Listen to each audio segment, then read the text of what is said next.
কোনো কোনো রাতে অপূর্ব জোছনা হয়, আজকের মতো। এখানে যে দুজন দাঁড়িয়ে আছেন, আপনাদের ঠিক পেছনে একটি চমৎকার চাঁদ রয়েছে। সবাই একবার তাকান পেছন দিকে, একবার। মাঝে মাঝে এই চাঁদের আলোয় ঘরটি বন্যার মতো ভাসতে থাকে, মনে হয় বেরিয়ে আসে খানিকটা সময়। তারপরে মনে হয় এখন আর বেড়ানোর সময় নেই, এই উথাল পাথাল জোছনা আমার জন্য আর নয়, এই উথাল পাথাল জোছনা শুধুই তোমাদের জন্য। মাঝে মাঝে বৃষ্টি নামে একঘেয়ে কান্নার সুরের মতো, কদম পাতার সরসর আওয়াজ কানের ভেতর চলে আসে, কষ্ট লাগে। সব মিলিয়ে হৃদয়টি হা হা করে ওঠে। আদিগন্ত বিস্তৃত শূন্যতায় কি বিপুল বিষণ্ণতাই আজ আমার ভেতর। জানালার ওপাশের অন্ধকার থেকে আমার সঙ্গীরা আমাকে আজ ডাকে। একদিন যাদের সঙ্গ পেয়ে আজ নিঃসঙ্গ আমি। তোমাদের মাঝে নেই, আমি চলে গেছি, কিন্তু তারপরেও কেন কেন আজ যেন খুব খুব খুব ইচ্ছে করছে আমার সেই সমস্ত সৃষ্টিগুলোর সাথে দেখা করার জন্য, তাদের সাথে আরো একবার কথা বলার জন্য। কেমন আছে তারা? আজ আমি নেই, তারা বেঁচে আছে তোমাদের মাঝে। তারা কি ভালো আছে? তারা কি আছে?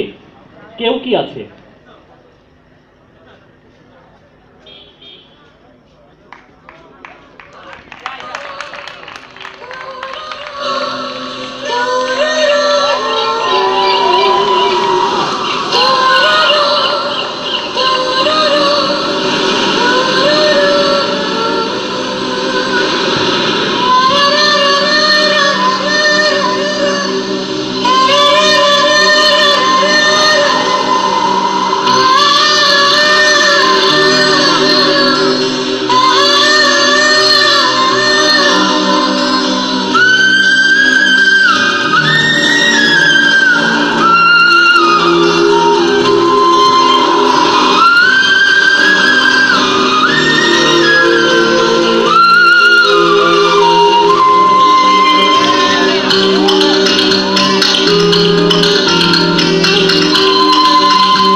শুভ সন্ধ্যা।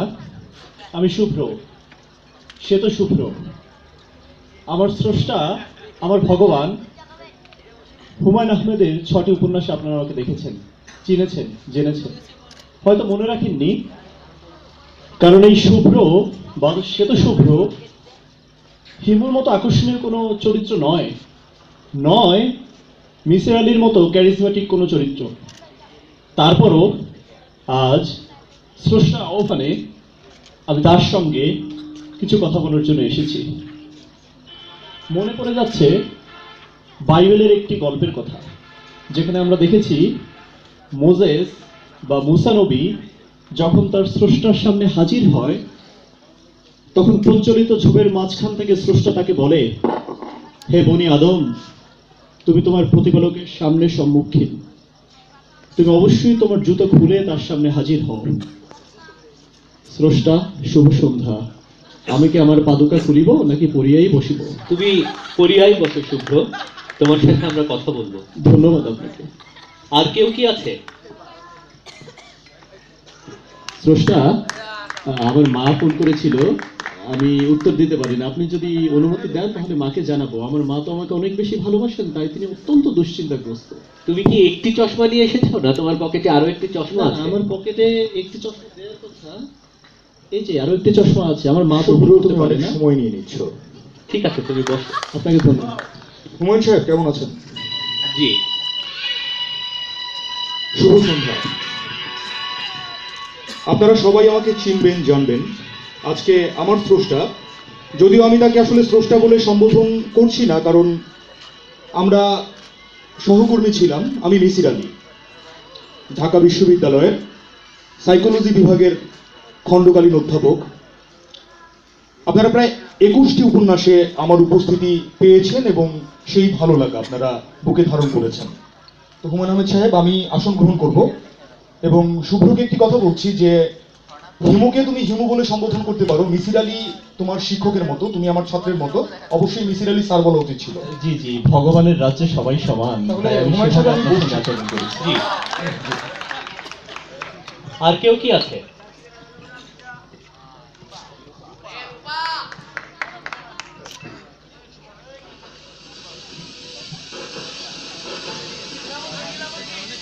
হ্যাঁ, আপনাকে আমি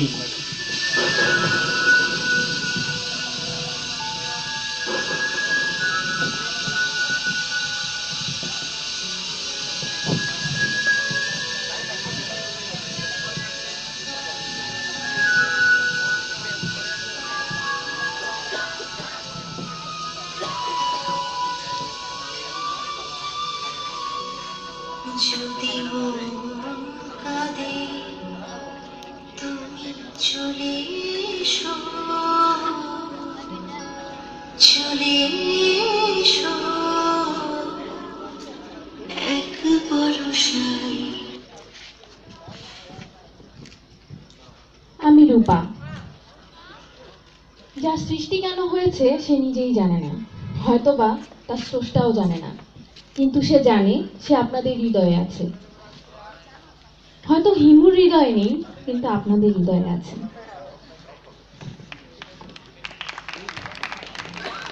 মেয়েদের অনেক গুণের মধ্যে সবচাইতে বড় গুণগুলোর একটি হলো এরা খুব সুন্দর করে চিঠি লিখতে পারে। কথাবার্তায় নিতান্ত এলোমেলো মেয়েও চিঠি লেখায় অনেক গোছানো।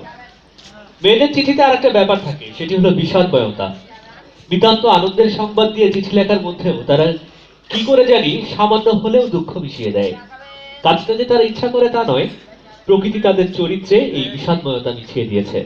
তোমার কি মনে আছে রূপা, সে আছে ধীরে, এই বইটিতে তোমাকে নিয়ে ঠিক এভাবেই আমি বর্ণনা দিয়েছিলাম।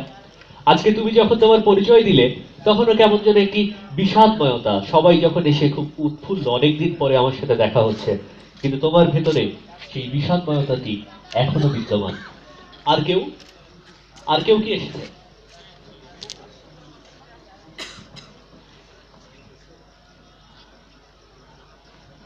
আর কেউ কি এসেছে?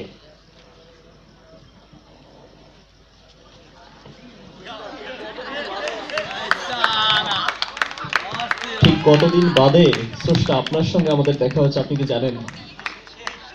আমি জানি, কারণ আমরা গভীর আগ্রহে সেই দিনটি মনে রেখেছি। ঠিক 3 বছর 2 মাস 5 দিন 6 ঘন্টা 10 মিনিট এবং 37 সেকেন্ড পরে আপনার সঙ্গে আমার দেখা।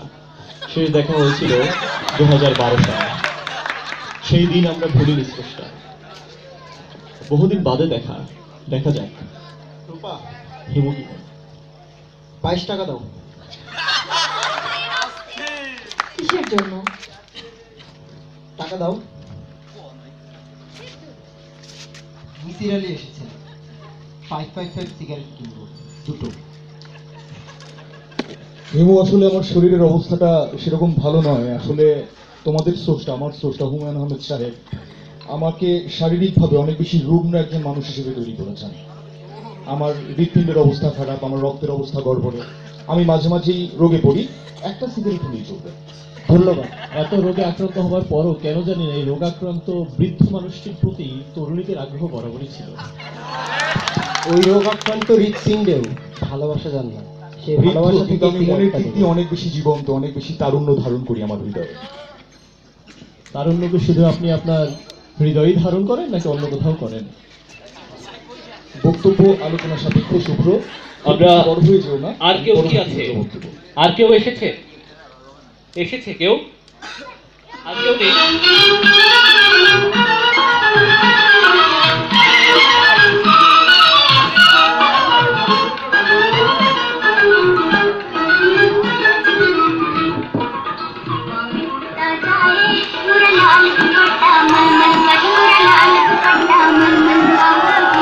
लाइट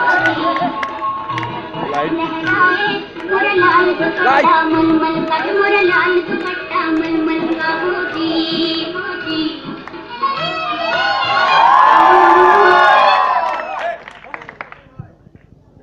বাকির, তুমি এসেছো?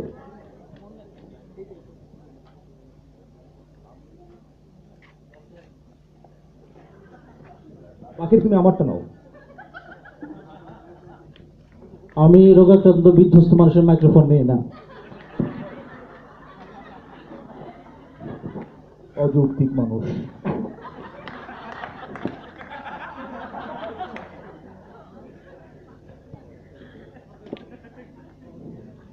Day and light of hair,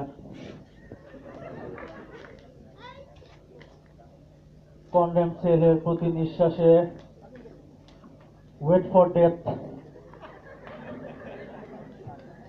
বাকির ভাই, বাকের ভাই, বাকির ভাই, এই ব্যাকরণ গণিত অনেক ভুল রয়েছে যে আপনার বাক্যে এটা। খামোশ, বাকের ভাইয়ের কোনো ভুল নাই। বাকির একটু পড়াশোনা করে আসা উচিত ছিল। দেখছে তো তোমাদের মতো পড়াশোনাদেরকে কেমনে সাইজ দিতে হয়, বাকের জানে। বাকের, বাকের তুমি বসো, তুমি এটাতে বসো Baker. Yes my lord, yes my lord. Sir, Misir Ali sir, আপনি ওটাতে বসেন। আপনি আমাকে সরতে বলছেন, ওটাতে বসতে বলছি স্যার। মানে অনুরোধ আপনি করে আমার বলছেন। সহকর্মী, জি। সেই হিসাবে বলছি যে আপনি ওখানে বসেন। মিসেস আমি নির্বাচন ধন্যবাদ বেশি কথা জানাচ্ছি বলো। আমি যেখানে আছি এই মুহূর্তে সেখানে এত আলো নেই, একটি চাঁদ আছে, চাঁদটি আমার সামনেই আছে। অনেকদিন পরে তোমাদের সবার সাথে দেখা। শুভ্র, শুভ্র, তোমার কি কিছু বলার আছে? তুমি কি কিছু বলতে চাও? স্রষ্টাকে এতদিন পরে পেয়েছি, আমি আগেই বলেছি 3 বছর 2 মাস 5 দিন 6 ঘন্টা 10 মিনিট এবং 37 সেকেন্ড পর আপনার সঙ্গে আমার দেখা। সেই 2012 সালের অক্টোবর মাসে দেখা হয়েছিল। অভিযোগ তো অনেক রয়েছে স্রষ্টা, এত সম্ভাবনা থাকার পরেও এরকম একটি অসাধারণ চরিত্রকে, অসাধারণ মানুষকে কেন আপনি অসাধারণত্ব উপহার দিলেন না, সেই প্রশ্নটি কিন্তু থেকেই যায়। আপনি এই যে হিমু উদ্ভ্রান্তের মতো ঘোরাফেরা করছে, আমি বিনয়ের সঙ্গেই বলছি, তাকে নিয়ে আপনি এতগুলো পূর্ণ উপন্যাস রচনা করলেন। এই বৃদ্ধ সিগারেটের ধোঁয়ায় ঝলসে যাওয়া ফুসফুসের মিসির আলীকে নিয়ে আপনি এতগুলো উপন্যাস রচনা করলেন।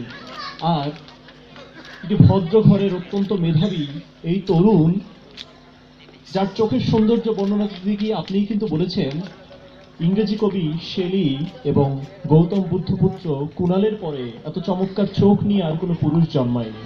তার নাকের ডগায় কেন আপনি একটি চশমা বসিয়ে দিলেন? এরকম অসংখ্য অভিমানের জায়গা শুভ্রের মনকে করেছে ক্ষতবিক্ষত। দারুচিনি দ্বীপে আমি ট্রেনে উঠলাম, তারপর তো আর কিছু হলো না। সেখানে জরির সঙ্গে কেন আমি দোলন পূর্ণিমা করতে পারলাম না স্রষ্টা? শুভ্র, তোমার ভেতরে আমি আমাকে খুঁজে পাই। তুমি খেয়াল করে দেখেছো যে আমার চোখেও একটি বড় চশমা রয়েছে, অনেক মোটা কাজ। তোমাকে সৃষ্টি করার সময় আমার এই মোটা কাজ তোমার চোখে দিলে কেমন লাগে, আমার সেই বিষয়টি দেখার খুব ইচ্ছা ছিল। স্রষ্টা, তুমি জানো শুভ্র, তোমাকে আমি আরো একটি নাম দিয়ে বিখ্যাত করেছি। এই সমস্ত মানুষ তোমাকে কানা বাবা হিসেবে চেনে, আর কাউকে কিন্তু এই খ্যাতিটি দেওয়া হয়নি শুভ্র। স্রষ্টা আমাকে আরো একটি নামে ডাকে, যেটা হয়তো আপনি জানেন না। হিমুকে আপনি দিয়েছেন গুণ, মিসির আলীকে দিয়েছেন অনেক গুণ, তারা সবাই গুণী। আমার কোনো গুণ নেই, তাই অনেকেই আমাকে বেগুন বলে ডাকে। স্রষ্টা, আপনি আর কাউকে নিয়ে তোমার কোনো সমস্যা নেই? তুমি কি রূপাকে দেখছো না তোমার পাশে? রূপা তো দেখে মনে হচ্ছে স্বর্ণের মতো ঝলকাচ্ছে স্রষ্টা। আমি তো কোনো রূপা দেখতে পাচ্ছি না, আমি স্বর্ণ দেখতে পাচ্ছি। আমার চশমা যদি ভুল না করে, চোখ ভুল করতে পারে, চশমা যদি ভুল না করে, তাহলে আমি স্বর্ণ দেখছি, রূপা তো দেখছি না।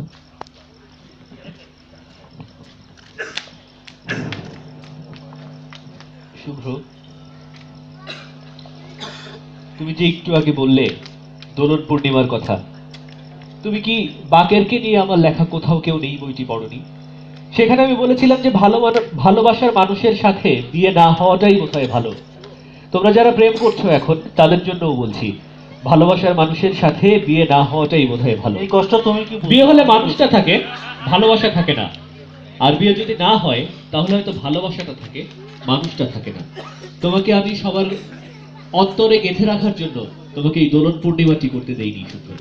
স্রষ্টা, আপনি ওই বক্তব্যটা হয়তো শোনেননি। কোনো একটি মেয়ে কষ্ট করে বলছে, শুভ্র, আপনি থামেন। আমার কথাটি শেষ করতে আপনি দিন। রূপাকে নিয়ে কথা বলেছেন। রূপার মধ্যে অলংকার দেখেছেন, স্বর্ণ দেখেছেন। আলোগুলো নিভিয়ে দেওয়া হোক। আমি দেখতে চাই আলো নিভলে কি হয়। আলো আমি দেখতে চাই আলো নিভলে কি হয়। সবগুলো আলো নিভিয়ে দেওয়া হোক। রূপা, ওই চাঁদটা দেখো। এই চাঁদটা তোমাকে ওই স্বর্ণের থেকে বেশি ভালোবেসে কেউ দেখাতে পারবে না। স্বর্ণকে ভালোবেসে ওই চাঁদ দেখানো যায়। চাঁদ দেখাতে হলে একজন হিমু লাগে। হিমু, তুমি নিজেকে মহাপুরুষ আমি বলে আলো- দাবি করো। হিমু, তুমি নিজেকে মহাপুরুষ বলে দাবি করো, অথচ তুমি আবার যুক্তির ধার ধারছো। আমি যুক্তির ধার ধারছি না। এটি প্রকৃতির নিয়ম, প্রকৃতির খেলা। মিমো, তোমার ঠান্ডা লাগে না? আপনারা সবাই কথা বলছেন, আমি কি একটু সময় পেতে পারি আপনাদের কাছে? হিমু আজ আমাকে বললে চাঁদ দেখতে। কখনো তুমি কিংবা স্রষ্টা কেউই জানতে চাওনি বা চাননি আসলে আমি কি চাই, আমাকে কেন তৈরি করা হলো। কোনো কি প্রয়োজন ছিল হিমুর জীবনের রূপার? তুমি আমার জন্য তৈরি হয়েছো, তোমার জীবনে তো কারণ এরাও তুমি ছিল। হচ্ছ গিয়ে একটি প্রলোভন। যেই প্রলোভন হচ্ছে অনেকগুলো পিপিলিকার পাখা গজিয়েছিল আলো ধরবার জন্য। আমার সেই আলো ছিলাম আমি, কিন্তু তুমি জানতে যে তোমার পাখা কতটুকু পর্যন্ত গেলে পুড়ে যাবে, তাই তুমি পোড়াতে চাওনি। এবং সেই কারণে অজস্র মানুষ এটিকে আগুন ভেবে আমার আশেপাশে ঘোরাফেরা করেছে। তোমার এবং এটিও আমি জীবনে জানি এরাও ছিল হিমু। যে আমার সামনে আগুন হয়ে ঘোরাফেরা করার তাদের সর্বোচ্চ মাহাত্ম্য হচ্ছে আমাকে তারা ভালোবাসে, ভালোবাসতে চায়। কিন্তু মজার বিষয় হচ্ছে আমাকে ধরা যায় না, ছোঁয়া যায় না, শুধু অনুভব করা যায়। এই কারণেই আমি বলছি, তোমার মাইক্রোফোনটা আমি একটু কেড়ে নিলাম। তুমি রূপাকে বলছো একটি প্রলোভন, কিন্তু যুক্তি যেটা বলে, যেহেতু যুক্তিবাদী একটি সমাজের সামনে আমরা এসেছি, রূপা হচ্ছে একজন নারী যিনি প্রকৃতির ভারসাম্য। তুমি প্রকৃতি নিয়ে কথা বলছো, একজন নারীকে তুমি প্রলোভন বলতে পারো না। মিসির আলী স্যার, আসলে হিমুকে তৈরি করার সময় আমার ভেতরে যে চিন্তাটি ছিল, হিমুকে আমি তৈরি করেছি একটি তালা হিসেবে। তালাটি নষ্ট। এটি এমন একটি তালা যেটার ভিতরে সব চাবি যায়, মোচড় দিলে একটু ঘোরাঘুরিও করে, কিন্তু তালা খোলে না। তার মানে হুমায়ুন আহমেদ সাহেব, তালার সেই কোনো কার্যকারিতাই নাই। এটি এমন একটি তালা যেখানে সব চাবি যায়, কিন্তু আমার তালা ভাই খোলে চাবি না। থাকলে ঠিকই তালাটা খুলতো। আজকে বাকির ভাই চাবি দেয় নাই, তালাও খুলে নাই। মিমো, তুমি আসো, বাদাম খাও। জ্ঞান পাবি মিসির আলী, তুমিও খাও। ধন্যবাদ তাকে। আমরা একসঙ্গে খাবো। কিঞ্চিত অভদ্রতা হচ্ছে। দুঃখিত। স্যার, আমার- অনেকদিন পরে আপনার সাথে দেখা। আমার অনেক কথা বলার আছে। ডিপার্টমেন্টে ক্লাস কেমন চলছে? আসলে আমি তো খণ্ডকালীন, শরীরটাও খুব বেশি ভালো চলছে না। পাশাপাশি আপনি আমাকে ঢাকা বিশ্ববিদ্যালয়ের একজন পার্ট টাইম অধ্যাপক দিয়েছেন, ডেকে আনলেন জাহাঙ্গীরনগর বিশ্ববিদ্যালয়ে।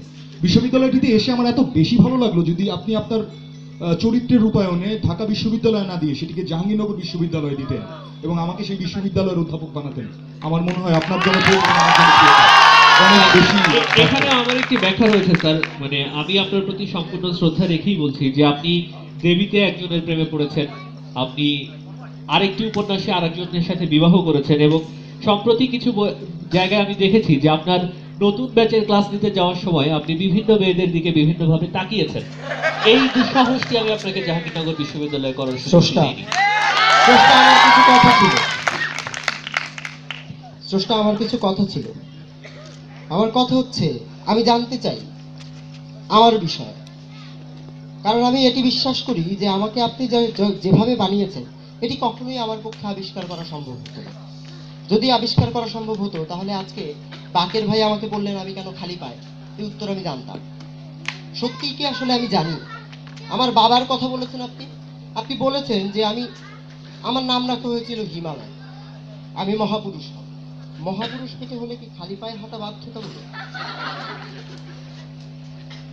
আর কি কি প্রশ্ন আছে বলো, আমি তোমাকে একবারে উত্তর দেবো। আমি একটা একটা করে বলি, আমার জন্য সুবিধা হয়। পাশে রূপা বসা তো। তুমি রূপার সাথে গল্প করো। একই রকম প্রশ্ন আমারও রয়েছে। যেটা বাবা মার বাধ্যগত হতে হলে কি তারুণ্য বিসর্জন দিতে হয়? শুভ আমাকে এমন একটি আমাকে এমন একটি চরিত্র হিসেবে তৈরি করা হয়েছে যাকে বাংলা ভাষায় বলতে গেলে বলতে হয় ভালো যুবক।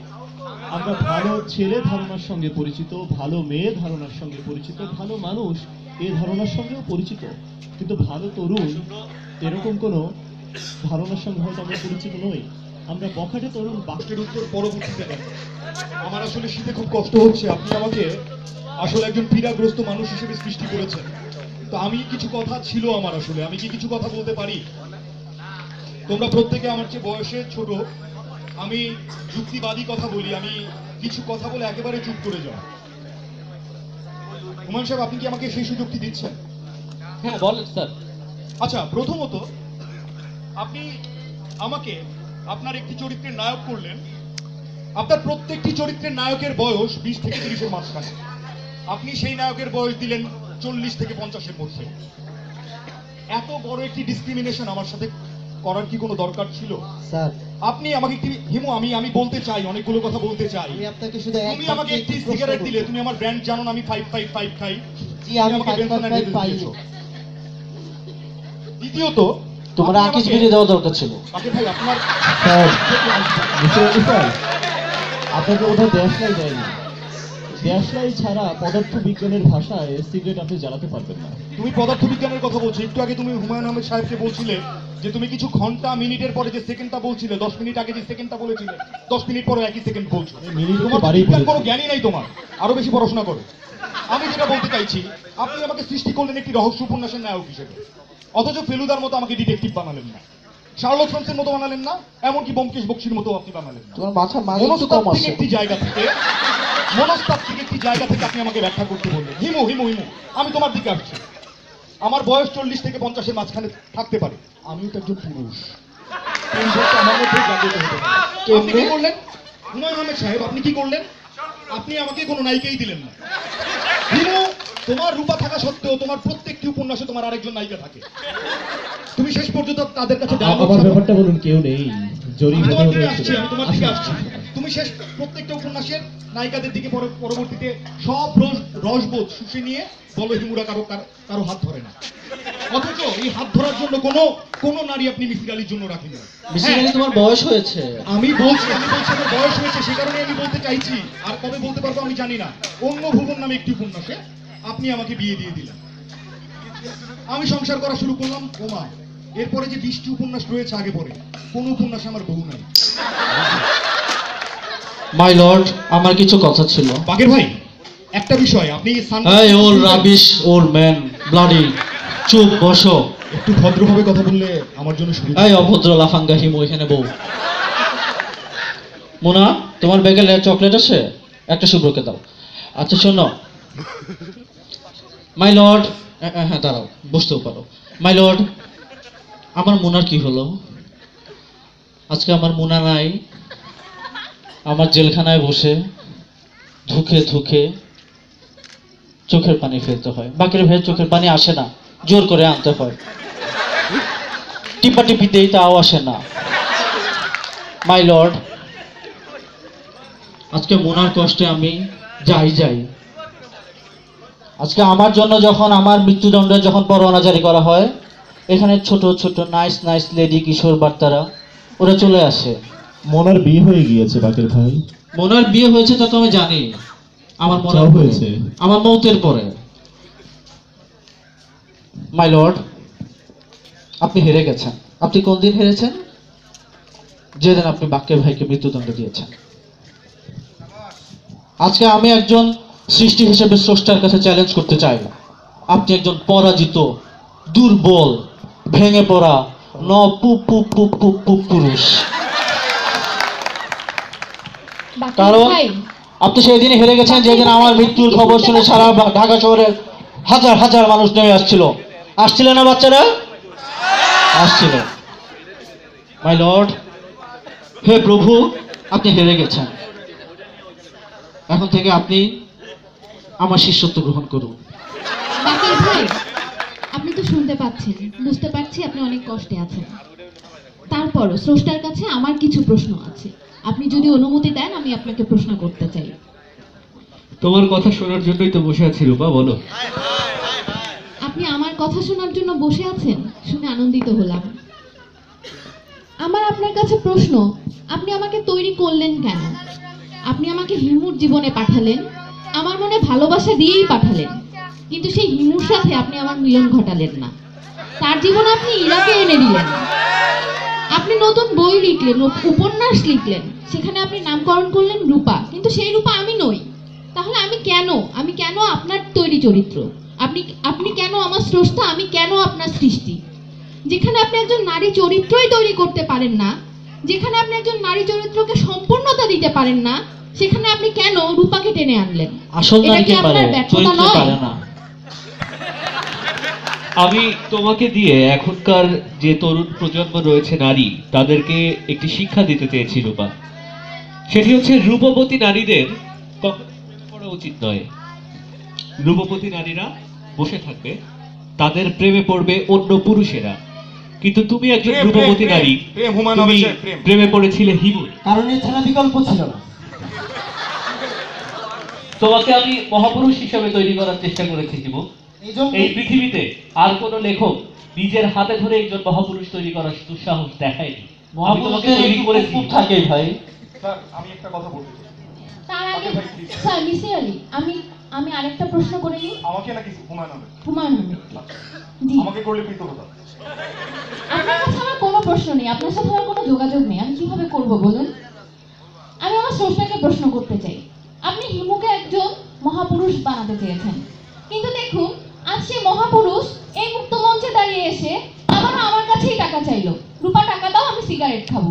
এ কোন মহাপুরুষের নমুনা একটু বলবেন? হিমুকে আমি এভাবেই তৈরি করেছি প্রলোভনকে রূপা। জয় করা নয় কি? বলো। প্রলোভনকে জয় করা নয় কি শিক্ষক? আমার এই প্রলোভন, এই যে অর্থের প্রলোভন, এই যে অপ্রয়োজনীয়, আমার পকেট নাই, এটি আপনি দেন নাই। কেন দেন নাই?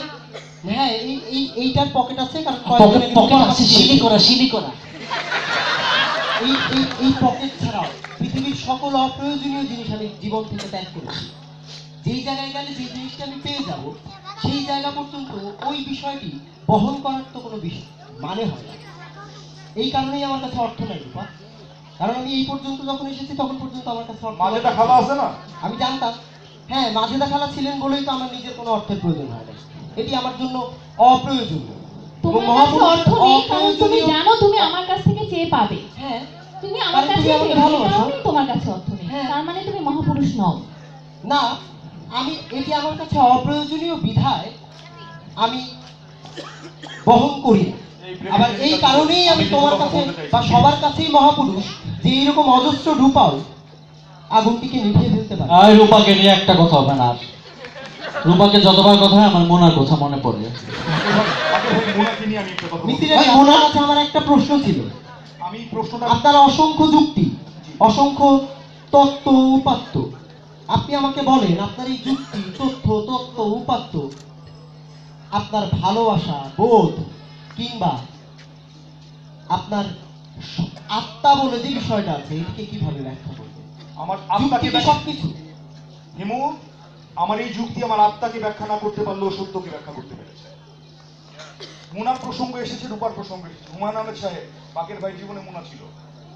জরি এসেছে, জরি আসলে পড়েছিল। হ্যাঁ, রূপা কোনো না কোনো ভাবে হিমুকে তুমি পেয়েছো। হিমু, তুমি তো প্রত্যেকটা উপন্যাসে একাধিক নারী পেয়েছো। আমি যতটুকু জানি হুমায়ুন আহমেদ সাহেব ব্যক্তিগত জীবনে আপনিও একাধিক নারী পেয়েছেন। আমি নারীর প্রেম তাই তো কোনো ব্যাখ্যাই নেই। যুক্তির কাছে ব্যাখ্যা রয়েছে। শুভ্র, তুমি বলো আমাকে, এই মিসির আলীকে আপনি কোনো নারীর সংস্পর্শে আনবেন না। আপনি শুভ্রকে চোখের জ্যোতি কম দিয়ে সৃষ্টি করেছেন, অথচ মিসির আলীকে এভাবে সৃষ্টি করলেন তিনি নাকি চোখ বন্ধ করলে বেশি দেখতে পায়। তাকেই তিনি আপনি যুক্তিবাদী মানুষ হিসেবে তৈরি করেছেন, আবার তাকেই তিনি আপনি অযৌক্তিক ভাবে পরিচালিত করেছেন। আপনি তো জ্ঞানী লোক। আমি বলছি, আপনি কখনো আমাকে আস্তিক বলছেন, আবার মিসির আলী আপনি কোথায় এই উপন্যাসে আপনি আমাকে নাস্তিক বলছেন। তারপরও চরিত্রের এই ইনকনসিস্টেন্সির জায়গা থেকেও অধিকাংশ পাঠক পাঠিকারা তাদের বুকে মিসির আলীর চরিত্রকে ধারণ করে। এখানে আসলে চরিত্র লেখককে ছাপিয়ে যায়। কারণ মিসির আলী হিমুদের ওই চোখের র্যাপিড আই মুভমেন্ট REM থেকে বুঝতে পারে যে হিমুরা যতগুলো কথা বলে তার মধ্যে 99টা কথা ভুল থাকে। এই বসি হেয়ার বসো। বেয়াদবি হচ্ছে। আচ্ছা, আমি তোমার কথাটার উত্তর দেই। সেটি হচ্ছে যে তুমি আমার জীবনে দুজন নারীর কথা বলেছো। আপনি করে বললে আমি খুশি হব। আমি এখন একজন আসলে ঢাকা বিশ্ববিদ্যালয়ের অধ্যাপক, আপনি একজন অধ্যাপক, আমি তুমি কথাটি শোনার সঙ্গে অভ্যস্ত নই। ভগবান সবাইকে তুমি করে বলে। যেটি হচ্ছে, আমি আসলে এক্সপেরিমেন্ট করতে চেয়েছিলাম আমার জীবনে দ্বিতীয় রমণী আসার আগে তোমাকে বৃদ্ধ বয়সে গেলে আসলে আমার অবস্থানটি কিরকম হতে পারে, বৃদ্ধ বয়সে যাওয়ার পরে একজন রমণী তোমার কাছে গেলে তোমার পরিবর্তনটি কি কি ধরনের বিষয় আসতে পারে, সেই ধরনের এক্সপেরিমেন্ট গুলো করার পরেই আসলে আমি দ্বিতীয় বিবাহের সিদ্ধান্ত গ্রহণ করেছিলাম। কাজে তুমি ছিলে আমার একটা এক্সপেরিমেন্টের জায়গা, এবং সেই এক্সপেরিমেন্টের জায়গা থেকেই তোমাকে আমি রুগ্ন, ভগ্ন হৃদয় এবং নারী বঞ্চিত হিসেবেই তৈরি করেছি। অথচ আপনি চিন্তা করে দেখেন যে রুগ্ন ভগ্ন মানুষটি মিসির আলীর অমীমাংসিত কোনো রহস্য রাখেনি। মিসির আলীর সকল রহস্যই মীমাংসিত করে দিয়েছে যুক্তির মাধ্যমে। অর্থাৎ পাঠকদের হৃদয়ে আসলে শ্রেষ্ঠত্বের আসনটি মিসির আলী নিয়ে রেখেছে। বাকের, আমি জানি যে তুমি হয়তোবা গায়ের জোরে, তোমার অস্ত্রের জোরে অনেকগুলো বিষয় করতে পারো, শিক্ষার কাছে অস্ত্র কখনো টিকে থাকে না। বাকি আমার মনে হয় শুভ্র চরিত্রটি আসলে শ্রেষ্ঠ চরিত্র। শুভ্র যে শ্রেষ্ঠ চরিত্র না বোঝা যায়, কথাই তো বের হয় না। আমার কাছে মনে হয় শ্রেষ্ঠত্বের দাবিদার আমি, কারণ একমাত্র একমাত্র পৃথিবীর নিয়ম লঙ্ঘনকারী যে কোনো যুক্তির ঊর্ধ্বে থেকে একমাত্র সাহিত্যের চরিত্র আমি। লাফাঙ্গাটাকে যদিও আমার সঙ্গে লাফাঙ্গা হলেও পৃথিবীর প্রত্যেকটি মানুষ এবং আপনিও এই তুমি কথা বলে না, তোমার সাথে তো আমার মেয়ের বিয়ে দিব না। বলেই এখানে অজস্র নারী আমাকে পেতে চেয়েছে অজস্রবার রাতের অন্ধকারে। হ্যাঁ? কারণ রাতের অন্ধকারে যখন ঘুমানোর আগে দিয়ে আপনার বইগুলো সে পড়তে গিয়েছে স্রষ্টা, তখন তার মধ্যে তীব্র আকাঙ্ক্ষা জন্ম নিয়েছে। আমি আপনার একজন তারই প্রাণোচ্ছল হিমু একজন পাঠক কথা বলে। আমার একজন ভক্ত এসেছে, ভক্ত। জি, আচ্ছা, আসো পাঠক। আপনি আগে একটু স্পষ্ট করবেন আপনি কার ভক্ত। হুমায়ুন স্যার, আমি আপনার সাথে কথা বলছি। তুমি কোথায়? অশিক্ষিত আমি আছি হুমায়ুন স্যার, আমি পাঠক। হ্যাঁ, বলো। স্যার, আমি আপনার কাছে জানতে চাচ্ছি, আপনি হিমুকে একজন মহাপুরুষ হিসেবে সৃষ্টি করলেন, কিন্তু আপনি মহাপুরুষের যে আইডল সেই হিসেবে যদি হিমুকে দাঁড় করাতে যাই, আমি সেখানে তাকে মানতে পারি না। সে পথে কুড়িয়ে পাওয়া টাকা দিয়ে সিগারেট খেতে যায়, সে মানিব্যাগ থেকে টাকা চুরি করে নিয়ে যায়। অন্যদিকে আরেকটি চিজ আপনি করেছেন, আপনি মাজেদা খালার মতো একজন ভালো মানুষকে, যে কিনা হিমুর এত লাফাঙ্গাম গিরির বড় তাকে ভালোবেসে যায়, সেই মানুষের ভাগ্যে এমন একজন খালু জুটিয়ে দিলেন যে কিনা মদ খেয়ে ভেউ করে কাঁদে। আসলে আপনি কেন এই কাজটি করলেন? Taken from life. আমার পাঠক, তোমার সাথে আমার এই মুহূর্তে দেখা হওয়ার কথা না। আমি আমার সৃষ্টিগুলোকে নিয়েই ছিলাম, আর খুব বেশি সময় থাকবো না। তোমার প্রশ্নটির উত্তর দিই। প্রকৃতি সবসময় দুই ধরনের বিষয়টি দেখে। তুমি খেয়াল করে দেখো, আমরা যেখানে বসে আছি সেখানে প্রচন্ড পরিমাণে আলো রয়েছে। তুমি যেখান থেকে প্রশ্ন করেছো সেটি অন্ধকার। উজ্জ্বল এপিঠ আর ওপিঠ। মাজেদা খালা ভয়ানক ভালো মানুষ, আমি একই সাথে দেখিয়েছি একজন ভয়ানক ভালো মানুষের সাথে একজন ভয়ানক খারাপ মানুষ যদি থাকে, তাহলে তাদের মিথস্ক্রিয়াটির ফলে একটি বাদল তৈরি হয়। শেষ। স্যার, আমার আরেকটি প্রশ্ন ছিল। স্যার, আমি আপনার অদৃশ্য পাঠক সমাজের একজন, প্রশ্ন করতে পারি হুমায়ুন স্যার? হ্যাঁ, বলো। যদিও আপনি প্রয়াত, আপনার কাছে আমার প্রশ্ন হচ্ছে, আপনার হিমু এবং মিসির আলী আমি সবগুলো বই আসলে পড়েছি। তুমি কার ভক্ত? আমি আসলে বাকের ভাই। আমি আসলে অত্যন্ত দুঃখের সাথে জানাচ্ছি, হিমু শুভ্র মহাপুরুষদের ভক্ত লাগে না। হিমু শুভ্র, বাকের ভাই, মিসির আলী, রূপা, যে এখানে আজকে নেই, মোনা, আমি তাদের কারোরই ভক্ত না। আমি ভক্ত আসলে হুমায়ুন আহমেদের লেখার। তো হুমায়ুন আহমেদ স্যারের কাছে আমার প্রশ্ন হচ্ছে এমনটি, আসলে স্যার হিমু চরিত্র কিংবা মিসির আলী চরিত্র, এই যে দুইটি চরিত্র, এটি আসলে এমন কিনা যে আপনি সবসময় যেটি হতে চান, মানুষের মনের মধ্যে একটি অবচেতন যে চেতনা, যেটিকে মানুষ অর্জন করতে চায় কিন্তু বাস্তবতার নিরিখে সেটি পারে না, সেটি হিমু কিনা, এবং আপনি যা সেটি মিসির আলী কিনা, অর্থাৎ যুক্তিবাদ এবং মনের একটি অপূর্ণ আকাঙ্ক্ষার একটি সমন্বয় আসলে আপনি করতে চেয়েছেন কিনা। আপনার কাছে সরাসরি আমার এই প্রশ্ন করার সৌভাগ্য এর আগে কখনো হয়নি, আশা করছি ভবিষ্যতেও হবে না, তাই সদুত্তর চাচ্ছি। এই প্রশ্নটি দিয়েই আমার চলে যাওয়ার সময় হয়ে এসেছে। এই প্রশ্নটির উত্তর দিয়েই চলে যেতে হবে। যতটুকু সময় আমি আমার বিধাতার কাছ থেকে নিয়ে এসেছিলাম, সেটুকু সময় শেষ। একজন লেখকের মনের মাঝে তার যে অবচেতন চিন্তাগুলো থাকে সেই চিন্তার বহিঃপ্রকাশ তার লেখনীর মাধ্যমে ফুটে ওঠে। যখন আমার চোখের পাওয়ার কমা শুরু করলো, আমি সৃষ্টি করেছি শুভ্রকে। সমাজের খুব ধ্বংসাত্মক কিন্তু ইতিবাচক একটি চরিত্র হিসেবে আমি সৃষ্টি করেছি বাকেরকে। হিমুকে তৈরি করেছি সমস্ত লজিক, সমস্ত চিন্তা, সমস্ত চেতনার বিরুদ্ধে দাঁড়িয়ে কথা বলার জন্য প্রতিবাদী একজন মানুষ হিসেবে। আমার প্রতিবাদী কণ্ঠস্বর হচ্ছে হিমু। মিসির আলীকে তৈরি করেছি। মিসির আলী সমাজের সমস্ত অসঙ্গতিকে আমার চোখ দিয়ে দেখে, আমার চোখ দিয়ে দেখে এই অসঙ্গতিগুলোকে তুলে ধরার জন্য আমার মিসির আলী। রূপাকে তৈরি করেছি আমি এই বিমূর্ত বাংলার একজন নারীর প্রতীক হিসাবে, যে ভালোবাসতে জানে, ভালোবাসা পেতে জানে না। ভালোবাসতে বাসতে সে হয়তো একদিন তার জীবনটিও দিয়ে দিয়েছে, কিন্তু সে কখনোই হিমুর কাছে পৌঁছায়নি। আমার সমস্ত সৃষ্টিগুলোই আসলে এই সমাজকে তুলে ধরার চেষ্টা করেছে। আজকে আমাকে নিয়ে অনেক প্রশ্ন আসে। আজকে সবাই বলে আমি নাকি কয়েকটি উপন্যাস বাদ দিয়ে একই ধারার মধ্যবিত্ত শ্রেণীর পাঠকের জন্য লিখি। হ্যাঁ, আমি লিখেছি। আমি মধ্যবিত্ত শ্রেণীর পাঠকের জন্যই লিখেছি। আমি একটি পুরো পরিবারকে, আমি একটি পুরো শ্রেণীকে বই ভক্ত হিসেবে তৈরি করেছি। আজ আমি তোমাদের মাঝে নেই। আজকে আমার ছবি ছাপিয়ে জানালার উপরে আমি বসে আছি একটি পাবলিকেশন, তার সম্পূর্ণ ব্যবসাটি করছে আমাকে নিয়ে। আজকে বইমেলায় যাও, সবচাইতে বেশি ভিড় হয় সেই দুটো স্টলে, যে দুটো স্টলে আমার বই বিক্রি হয়। তারপরেও আমি তোমাদের মাঝে নেই। আমি লিখবো না, আমার লেখনী থেমে গেছে। কিন্তু তার মানে এই নয় যে বাংলার সাহিত্য থেমে গেছে। নতুন যে সমস্ত লেখক আসছে, সামনে 21শে ফেব্রুয়ারি, সামনে ফেব্রুয়ারি মাস বইমেলা হবে। তোমরা তরুণ লেখকদের বই পড়ো, তাদেরকে উৎসাহ দাও। ভালো থেকো সবাই। চলে যেতে হবে, আমার সময় আছে।